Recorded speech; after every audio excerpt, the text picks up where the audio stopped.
భయం భయం అందరిలోనూ ఉంటుంది. అది పశువైనా సరే, పక్షైనా సరే, లేదా మనుషులైనా. వాస్తవానికి ఈ భూమిపై మనుషులందరూ భయంతో పాటుగానే జన్మిస్తూ ఉంటారు. మరి ఆ భయం పట్ల భయం ఎందుకు? ఒకవేళ భయం అనేది చెడుభావం అయితే దాంతో పాటుగా మనం ఎలా జన్మించగలం? వాస్తవంలో భయం అనేది మనం ముందుకు వెళ్ళడానికి ప్రేరేపిస్తూ ఉంటుంది. మీరే చూడండి, ప్రాణం పోతుందనే భయం మిమ్మల్ని మీరు సురక్షితంగా ఉంచే ప్రయత్నాలు చేయిస్తుంది. అవమానం అనే భయం సదాచారాల వైపుగా మళ్లిస్తుంది.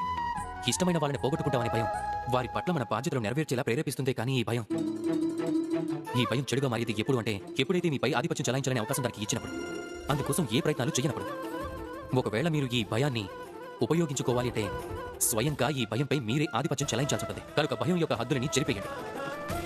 మీ ఆత్మని వదిలేసి పరాయి వాళ్ల ముందు మీ తల వంచకండి. బాగా గుర్తుంచుకోండి, అంధకారాన్ని చూసి భయపడటం మానేయండి. అప్పుడే మీరు దివ్యలాగా మారి వెలుగుని పంచగలరు. రాధా కృష్ణ.